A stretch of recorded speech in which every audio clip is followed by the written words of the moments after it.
gai hau joratzen? Igual gai aukeraketa zuzendariak erantzun dezake. Bera, zuzan honekin.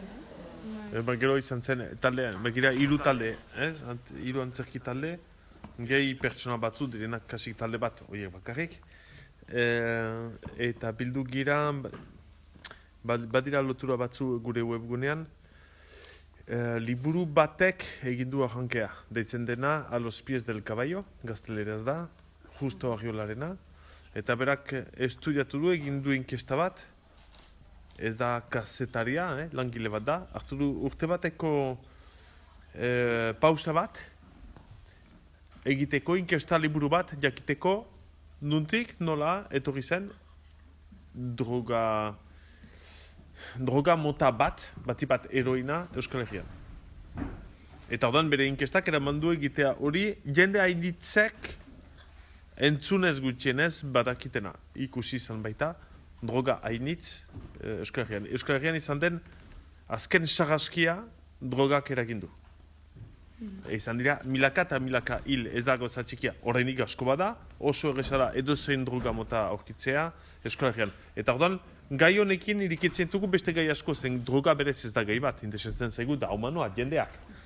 Familia, harremanak, maitasuna, aita, ama, semea, alabak, amona, eta horrek nola baldintzatu duen gure harremana. Hori da. Zenbat denboran prestatu duzu, Prozesu osoa 2 urte inguru irauten du. Zergatik, ez gara egon 2 urtez entxegutan, baina bai aurretik lan asko dagoela. Olako antzeslan bat taularatzeko 7 aktorerekin iaia 21 pertsona egon gara lanean, gauza ezberdinetan, jantzietan, argiztapenean, musika sortzen, ekoizpena, eta azkenean horrek behar du lan asko, proiektu sendo bat egin, jendeari aurkeztu, diru laguntzak eskuratu, eta bar. Eta zehazki montajean, iaz hasi ginen, iazko udazkenean, lehenengo egonaldi batekin, eta pixkat sortze prozesua horrela izan da, ez?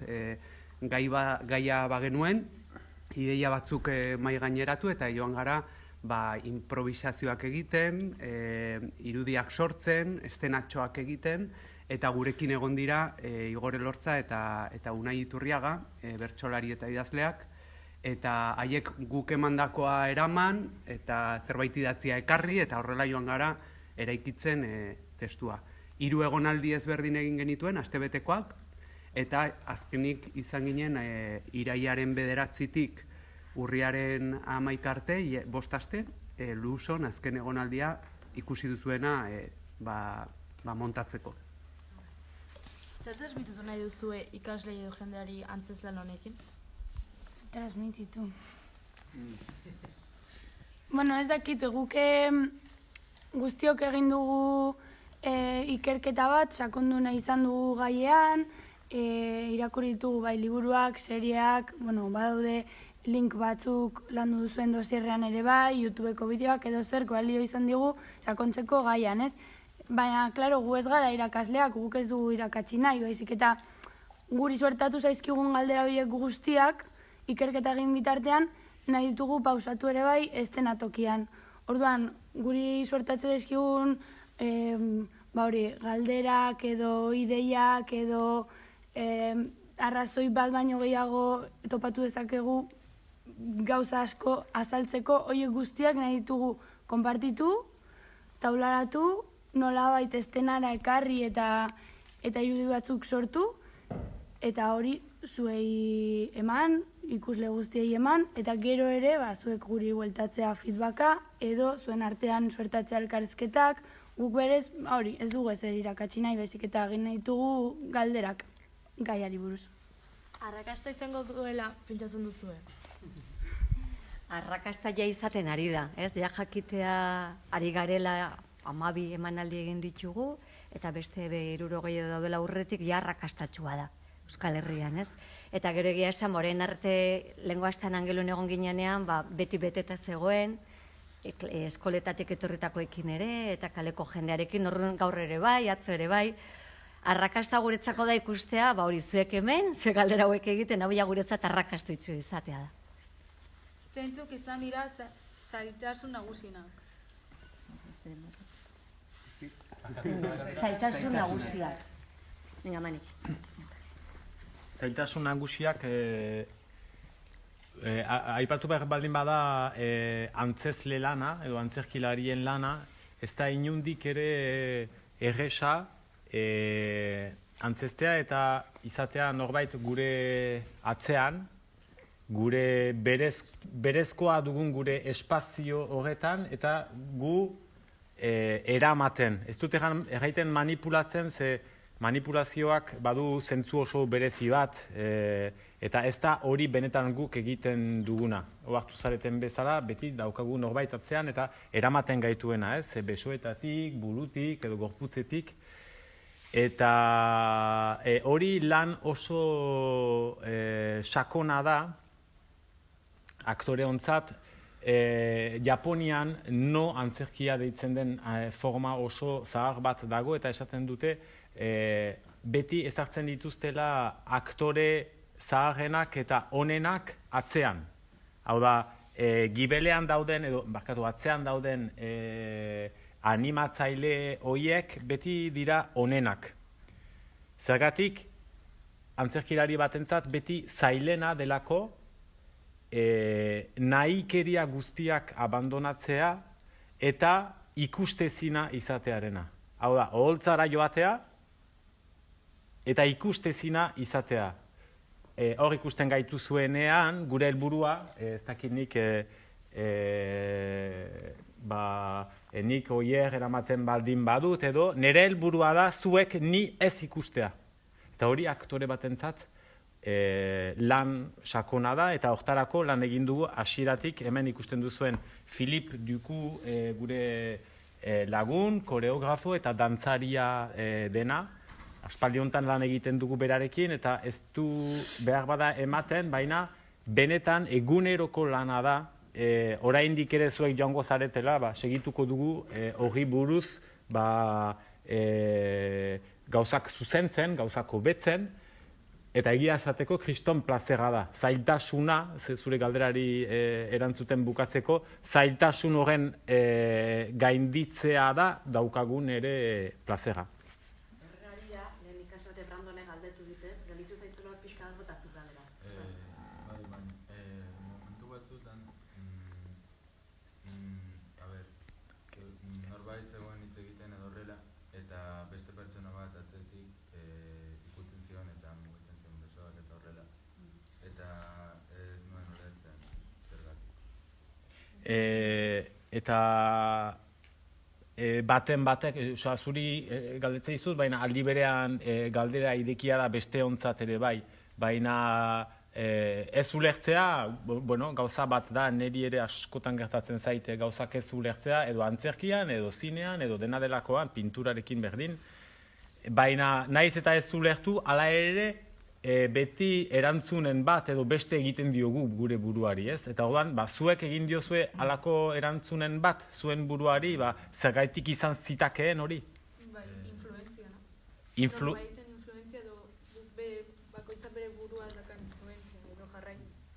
Eta influenzia horietan ezartzen dituzu onak eta txarrak, guztiak gure ze jende mota ezartzen duzu influenzia horien atzean.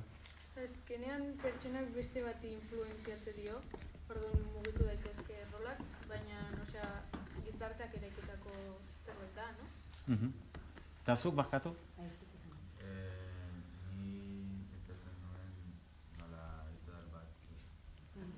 Itzalak. Besteren batek badu zerbait edo beste iritzirik edo dena delakorik? Nik uste dut interesgarriena dela horixe bera, ez? Egotea ikuspegi ezberdinak. Guk ideia askorekin lan egin dugu,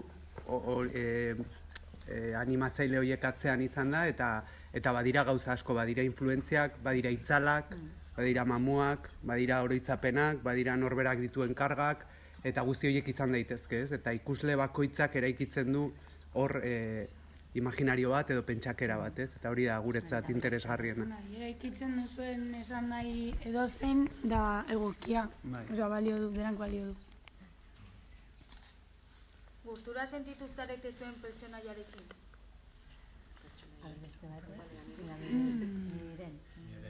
Bai.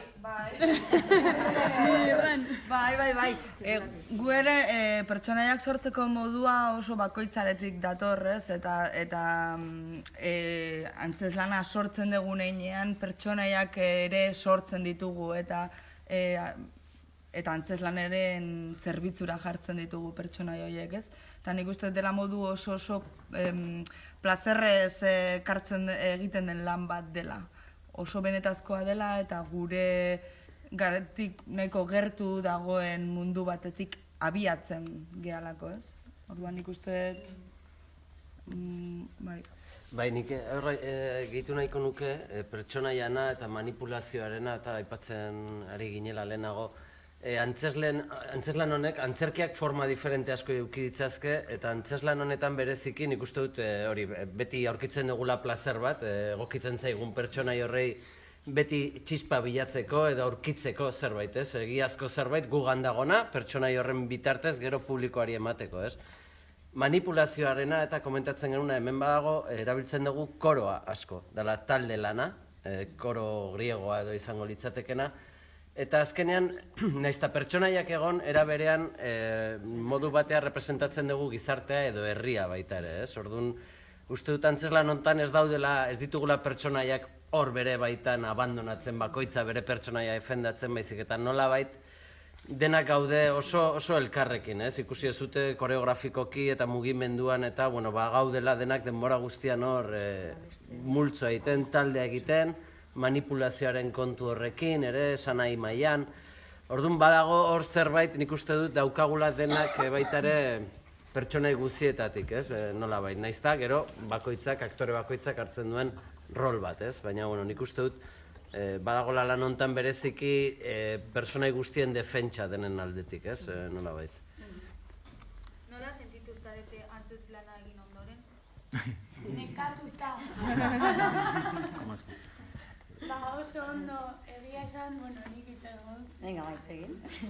Niri asko gustatzen zait, hasieratik bukaerara gertatzen dela, eta hori gero batzutan ez dut gogoratzen, momentuan gertatzen dira gauza pilo bat, edo aurretik ez dut oroitzen zer egin behar dudan ez da testua, bakarrik geratzen zait konfidatzea, aterako dela ondo, baina bai hasiera eta bai bukaera, ez dakite, niri ematen dit oso borobila den sentsazio bat, ez taldean lana hastea eta taldean bukatzea eta taldeari beste garrantzi ematea, uste dut ere bai horrek nolabait konektatzen nahuela beste talde horrekin, ikusleekin, bai lagunekin eta lankidekin, eta nik bukatzen dut ustu talde batetik, gauza pioa gertatu dialako, nekatuta ere, hori onartu behar da. Eta horrelako, pozatekin, ez dakit. Eta gaur ustez ere berezia izan dela guretzako hegoalden gaztentzat, zuentzat emanaldia egitea, ez? Eta sentitzea jarraitzen zenutela gurekin historia. Orduanek badaukat galdera bat zuentzat. Engantxatu zeate, hasteko, galdera bezala, engantxatu zeazte historiora, eta bigarrena hala baldin bada, zerk egin zaituzte historia heltzea. Ez? Piskat, galderak zuei ere egitearren.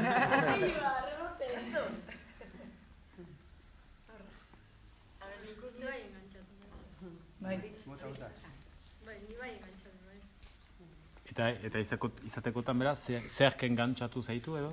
Izan da alako ariren bat edo gehiago zua agapatu zaituena? Orokorra hola gaia. Bezen azkenan da zerbait oso gertukoa, gaztea gea eta gazte gauza ikasko dituzte. Grabatuta geratzen dena. Eta orduan da gai bat daukaguna presente. interesa sortzen dizuen nahi da. Eta azkenean gauza bat egiten gertatzen dena ere bai, aldela gertatu egiten. Gero ere bai asko konektatzen zaitu adibidez Jon, zera gure gertuena edo antza gehiago edo vokabularioarekin bat datorrena edo hasi. Ba, Jon ateatzen denean, ja, pixka bat, sortzen zehazte dena Jonekin tope. Poliziarekin gutxiago, ez da?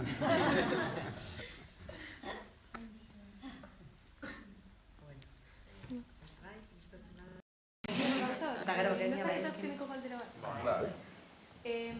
Osea, Frantziatik datorren, edo Euskal Herri frantziaz batetik datorren konpainia bat, eta hemendikan uste beste bat datorrela. Nola batu dira, osea, gero Euskara mailan eta ulertzeko eta dena hori guztiaz sortzeko nondik dator. Osea, nola okurritu zitzaizuen, leku ezberdinetako konpainia batekin batzea edo. Venga, Iñigo. Euskalduna garelako eta ezagutzen genuen euren lana, lehen iparraldean egiten zutena. Guk Bizkaian egiten genuen beste lan bat, antzerki lan bat, eta gero Dexabu Panpin laborategikoek egiten zuten beste lan bat, horeretan. Eta elkartu ginen, pentsatu genuen, Euskal Herri osoari zuzendu ahal ginala, eta Euskal Herri osoari kontatu gure istorioak. Euskalduna garelako eta Euskara dalako gure espazioak, ikusten duzuen bezala, Euskarak hartzen du izugarrizko espazioa.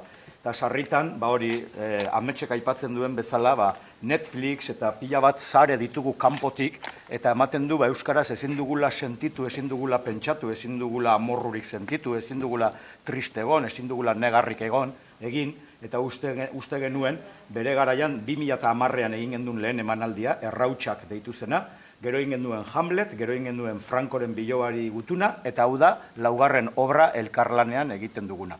Eta guretzat, azkenean Euskalduna gara, eta gu Euskaldunok ez baditugu gure historioak kontatzen, ez dira etorriko ez Paristik, ez Madrildik kontatzera euren historioak. Orduan hori da pixka bat, egin batean gure motivazioa eta pila bat posten gaitu, hori da Angelun egotea edo Luson egotea, orain egotea Donostin, gero Bilbora goaz, gero Iruñara goaz, ikusten duzuen bezala ditu Edurne, bera Oiongoa da, Alaba, Erriosako Arabakoa.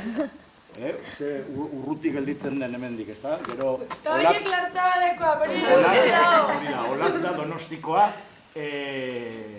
Oier da Iruñakoa, Urko eta Miren dira Horeretakoak, Manes da Lartzabaldarra, Azkainen bizi dena, Esimun zuzendaria da Lartzabaldarra, Donibane Loitzunen bizi dena, bera gurekin ari da lanean, Jasone, Artederraman, baina bera izatez Horeretakoa da, eta ni Markina semengua naiz Bizkaitarra. Beraz denak elkartzen gara proiektu hau egiteko. Eta ni joan egin behar nintzen, baina azkenean gelditu naiz, oso interesgarria iruditu zait. Zuen aparkatu, horretik nengo hemen. Baina nahi bauzu joaten naiz horra. Joan egin behar naiz. Ale, aio. Aur. Nik uste dut, eredu ona, ikasleentzat, demontzat, baina ikasleentzat ere ikusteko egin nahi den hori, egin daitekela, ez? Eta edo non goazerarik ere hori Euskal Herri txikia dela, baina, bueno, kartu ezkero eta gogo ezkero. Uste duguna, baino gehiago batzen gai. Bai, ba. Eta azken gauza bat gehitzekotan, gai beretik, eta zuri erantzuteko ere bai, espazioa aipatzen du bai, Euskaraz betetzen dugun espazio hori. Eta kristot uste duguna baino, askoz askatasun gehiago ematen digu. Ez du ematen, gauza asko pairatzen ditugu, Euskal Herrian, hau bestearik ez dut zerrendarik egingo. Baina, Euskaraz egiten dugun guzti hori, azkenean nahi duguna egiten dugu, eta inorretz zaigu etortzen, esateko, hau ezin duzue esan, ze jada, ez dira etortzen, gainera ez dute ulertzen, bazenekite ze askatasuna daukagun hori eramateko, eta hori pasea handia da. Erdara batean muga gehiago egon izan genitzazke askoz gehiago. Uste doi ez. Pues ondo. Mila esker. Azken gauza bat, posible duzu. Beraz esan dezu dela, eramaten duen edo. Bai, orduan, gauzak oso talde bat da eta lan bat, antolaketa bat suposatzen duena. Obra honen zuzendaria esango dugu lanaren norabideak hautatu, erabakiak hartu, proiektua sustatu, hori Simunek eraman du, txene daukazuen Simunek. Eta zuzendaritza horren barnean gero beste gauza batzuk erabakitzen dira. Eta orduan, Filip, hemen dagoen Filip, berak koreografoa da, baita dantzaria ere bai, bere aldetik, eta berak eraman du gorputzarekin egin dugun lanaren parte handi bat. Erabakiak Simunekin hartzen dira, baina bera hor dago etengabe guri esateko, begira, zure gorputza hola dagoenean, niri kontatzen dit hau. Eta izatekotan nahiago nuke beste modura batera eramatea, eta hori berekin eramaten da, espazioa eta gorputzak. Uratzen hauzu? Berak ez jakin da euskera nola moldatu zate? Itzultzen, elkarriak itzultzen. Gero lertzen duen nahi duenean. Berak esaten digu beti, esaten dugun guztia etzaiola interesatzen ere. Gorputzak bakarrik begiratzen dituela, eta hasten garenean hitz egiten, esaten dugu, ez du entzun nahi.